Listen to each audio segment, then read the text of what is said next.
All right, let's begin. We are on page 26. The new section, you see that section beginning.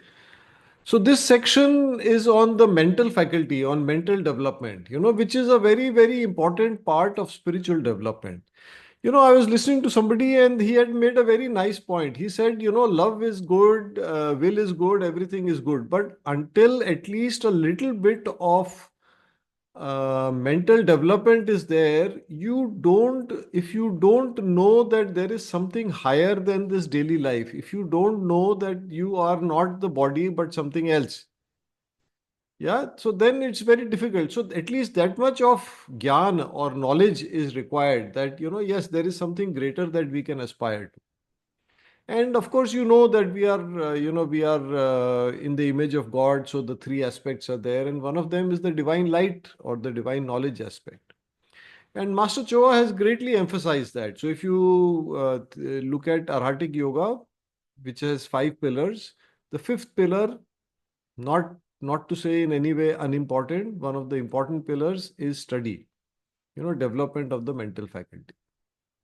There is a story in ancient India of this child who was extremely devotional in the sense that he was talking to the deity, he was having conversations with the deity, but he was not achieving enlightenment. So he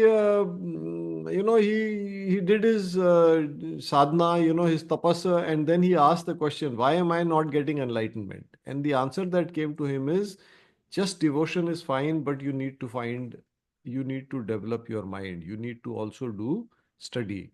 And, by the way, study, like, for example, we are doing here, this is study when we apply our minds. I'm telling you some things, but you need to think about them. It's fine to be critical of them. It is fine to question them. That is when your study is happening. Otherwise, eh, kind of it's my study only. And in the existence of God is self-evident book, Master talks about how Jnana Yoga, or the yoga of knowledge, is a very fast way of enlightenment. Yeah. Okay, let's read the sutras. Let's read the two sutras. Think, think, think.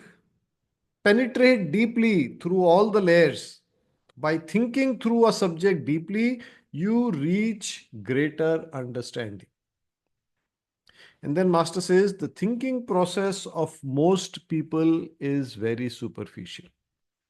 So, what does it mean to deeply penetrate deeply through all the layers?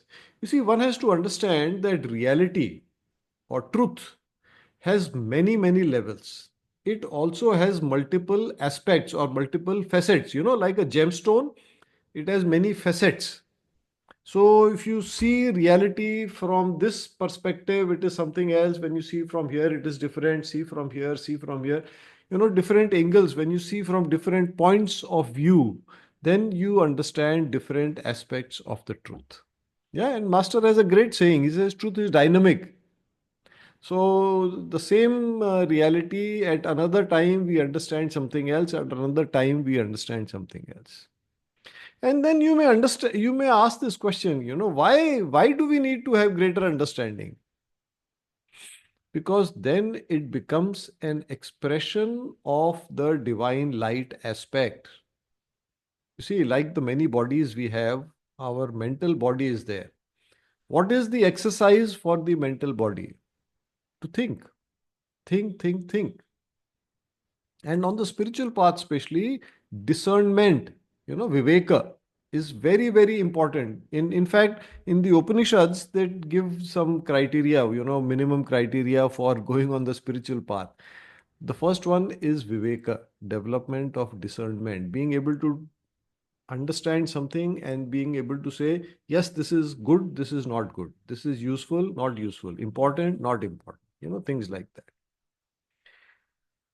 And then Master says that unfortunately, the thinking process of most people is not very strong. It is not very deep. In the previous sutra, he's used the word deeply. So it's not very deep. Why? I think it is because our thinking, treating myself also as one of the most people, our thinking tends to be very enmeshed, or, you know, our mental and emotional processes seem to get hard locked, or locked into each other. So when we think, we are ruled by our emotions. You understand?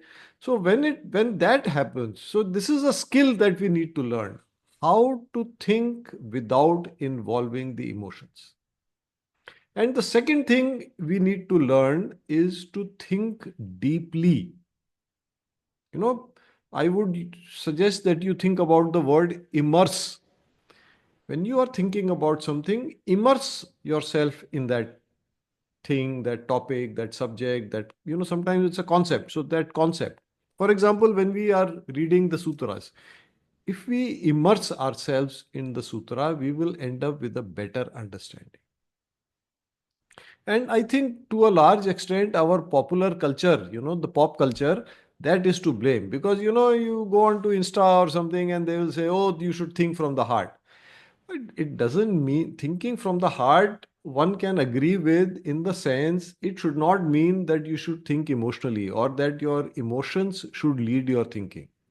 But what I think from the heart should mean is that you think positively, you think lovingly. You see, always when you think about some subject, you have a choice of looking at it negatively or positively, lovingly or angrily, with empathy or antipathy. So, but objectiveness, the thinking must be objective. You see, another common mistake that we make is that when my friend does something, I say, no, no, no, my friend is doing it, so I have to support and I have to agree. But when someone else does it, we say, well, this is not right, this is not wrong, this is wrong. So this again is where emotions are getting involved in our thinking. And that, I think, is where we need to. So two things I would suggest. Number one, learn to think without involving emotions. And number two, I would suggest, go deep. Don't be satisfied with just the first topmost layer, but go deep, deep, deep, deep. So by asking questions, why this? So, okay, this. So why this? But okay, so the answer comes. Then you say, okay, but why this? And that is how one goes into the depth of something. Yeah. Okay. What is important is to understand, not to agree or disagree. So agreeing, disagreeing is a different thing. But first, understand. First, try to understand. And I will tell you this, that when you understand something, the way uh, the way you are looking at it will change. Just to give you an example, there is a big shot. He is behaving very badly, being a like bully. So somebody challenges him and he says, "Oh, you don't know who I am. I am a big shot." So this other person says, well, that explains why you're doing this, but it does not justify what you're doing this. So point is, there are two different words. One is to explain or to understand. The other is to justify. There is a difference. Just because I understand something doesn't mean that I accept it as justified. And we sometimes make that mistake. We think that if I will understand or make an effort to understand, it means I'm accepting it. It means that I'm saying it is okay. No, not necessarily. Understand something and then you say, because of this reason, this is not correct. Yeah. Okay, let's go on. I hope this point is clear. This is like a favorite topic for me, how to develop the mental body. So I may end up talking too much. Okay, the quality of people today is different from people 2000 years ago. Today, we have the ability to read, to write, to understand difficult subjects. So, even 2000 years ago, some people had that, but now everybody has this ability to read, to write, to understand difficult subjects. And this is, Master has explained again, Master Choa has explained very beautifully in the existence of God is self evident book. He has talked about the cycles, the yuga. I hope you are familiar with that term. I'm talking about this book, The Existence of God is Self-Evident. So, in the later chapter, he has explained the theory of the Yuga. So, the Satya Yuga, the Dwapar, the Treta, the Kali Yuga, and so on.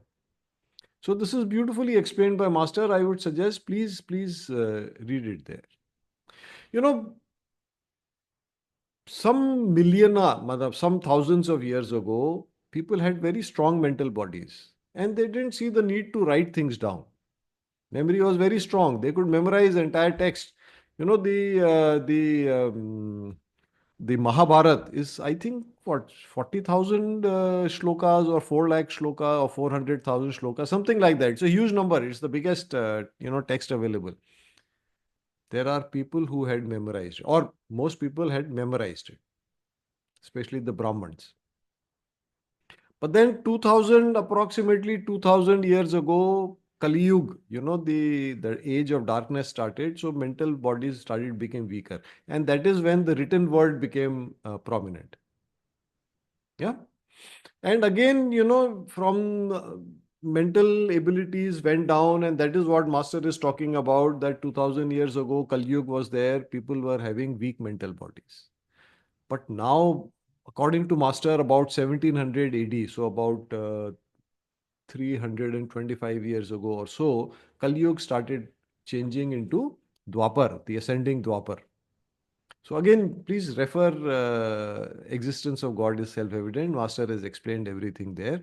And that is when our modern world has started taking shape. Many scientific advancements, these constitutional democracy as a form of government, human rights, the awareness of human rights, the awareness of rights of women, children, minorities, and so on. All that started coming up around that time when Kali Yuga started ending, and the next, that is the Dwapar, ascending Dwapar started coming in. And why this happens and how this happens, please read the book Existence of God is Self-Evident. Master has explained beautifully. Well, anyway, the point is that today we have the ability to read, to write, to understand difficult subjects. We must make use of it. That ability should not be wasted. Okay. All right. And unfortunately, this whole dominance of social media is leading us into the opposite direction. Too many times we end up believing things which are fake. Fake news is a big problem now. Misinformation is a big problem. We should be able to, we have mental ability. We should be able to test, to validate. All right, let's go on. Gathering data means you have knowledge. With knowledge and understanding comes the power to do good or bad. So, there are these three, four terms. Data is, pieces of, like how should I describe? For example, what is the temperature right now? What was the temperature at the same time yesterday? What was the temperature at 8 a.m. today? What will be the temperature, or what was the temperature at midnight yesterday? These are data points, these are items of data. By themselves, they don't make much information. They don't give us anything useful. But when you process them, then you get a what we call information. And information, when multiple information is put together, experience is applied to it, then it becomes knowledge. Yeah. And that leads to decision making, that we can use for decision making. And then when you distill that and process it over a period of time, then we end up with what we call wisdom. So data by itself is not actionable. Knowledge needs to action, but that knowledge can be both good or bad, selfish, unselfish. It can be beneficial, it can be harmful. That is what Master is telling us here. Okay. Shall we read the next two sutras together? Accept something only when you have validated it for yourself. There is no need to reach an immediate conclusion. You may reach a conclusion 10 or 20 years later. So, Master is giving us a lot of time, lot of scope to think about things. You see, this is an very, very important part of Master's teachings, and really one of the reasons why I'm so much in love with the Master Choa's teachings, because he says no blind faith. He doesn't say at any time, I'm telling you this, so you better accept it. No, he's not saying that. And I've come across other gurus who do say that. Who just say that, it's not, you don't need to validate. I'm telling you, so you just accept it. And many gurus, in fact, tell us that don't think. You shut down your thinking because that is getting in the way of your spiritual development. But in case of Master Choa, he wants us to develop our ability to think. He wants us to develop the mental ability. This which is what we discussed on the last page, the first two sutras we talked about today. Yeah. And then Master is telling us that validation, thinking about something, accepting it, validating it can take time. It's okay. And I can tell you from my personal experience, there are many concepts and ideas which I had heard many years ago, but I thought, I don't know, is it right? Is it not right? I kept thinking about them. And so for example, healing protocols. Some healing protocols I used to doubt. I used to think, how can this happen? But slowly over time, I've understood them and I accepted them. So probably earlier I didn't fully understand those protocols. Why this was being done, why that was, the protocol is different healing steps. Some steps I couldn't understand why they are there or why this sequence is like that. But then over time, I think with experience, I was able to understand them and appreciate them. Yeah. And I'm sure this must have happened to you also. Okay, let's go on. Unless you understand the principle of paradox, you cannot understand deep spiritual teachings. What is the word paradox? Paradox means seemingly self contradictory statement. There is a statement, and it seems that some one part of the statement is contradicting the other part. So again, I would refer to the existence of God is self-evident. Sutra number 31. There, Master talks about the principle or the law of individuality. Each of us is separate. And the principle of oneness. Each of us is one. Now, this is a paradox because you think, how can both statements be true? One is contradicting the other. If we are separate, then cannot be one. If we are one, then how can we be separate? But that is how it is. And you need to think about it. It is what Master talked about, when we think deeply, we think at the different layers of this seemingly contradictory statement, then we will begin to understand. That is when, the light bulb will start going on in the mind. Even in science, I can give you an example. For example, light. So sometimes they say it is photons, particles. And sometimes they say, no, it is just energy. It's electromagnetic radiation. So how can it be both? Either it is particle traveling in straight line, or it is electromagnetic radiation. How can it be both? That's the paradox. And you see why we need to understand the principle of paradox, because you see the higher spiritual knowledge at our normal or lower levels of consciousness, they appear contradictory, like this individuality and oneness. How can both be there? It is when your consciousness will rise, more knowledge is acquired, that is when you will figure out how the paradox is actually true. Yeah. Okay, shall we go on? I hope this is it's making sense. Paradox हुआ मतलब जो आपस में contradictory statements, अगर वो ये एक महत्वपूर्ण पार्ट है इसका स्पिरिचुअल नॉलेज में, क्योंकि जो हायर स्पिरिचुअल नॉलेजेस हैं, दे स्पिरिचुअल नॉलेज है, वो अक्सर सेल्फ कॉन्ट्रडिक्टरी होती है। ऐसा लगता है कि एक दूसरे के विरोधी है। जैसे कि हम सब एक हैं, हम सब इंडिविजुअल हैं, we are separate and we are all the same. By the way, there is this example that I give to people. I don't know if you will find it useful. So I usually tell them that look at your hand. Look at these two fingers. Now, if you see from here, if this fingertip looks at this fingertip, it says, well, we are separate because it is looking outwards. So when you are looking outwards, each of the fingertips sees itself as different from the other. But if they look inward, Then this realize, both of them realize, yes, we are a part of the same whole. We are actually one. Something like that. Yeah. Okay, let's read the next two sutras again. The problem is not with the sutra or the teachings. It is with the understanding and translation. Confusion comes from concentrating on the word, not on the essence of the word. The same finger can be used to point at different things. So it is with words. Don't look at the finger, look at what the finger is pointing to. This is a really very nice, couple of sutras, and very important.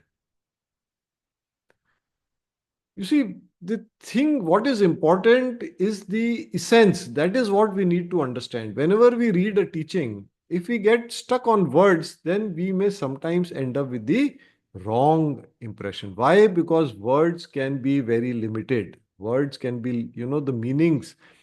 A word, the idea or the concept or the thing that I'm trying to say and the words I'm using, the words are more limited. The understanding may be much wider. Also, the problem with words is that depending on our past life experiences, what in Sanskrit we call our samskar, depending on that, the word may have a different connotation. Connotation मतलब उसका मतलब जो context है वो that may change in which we are understanding what is being said. Just to give you an example, I tell somebody that as pranic healers, we manipulate your energy body. Now, the word manipulate is not incorrect here. But to a lot of people, the word manipulate has a negative context.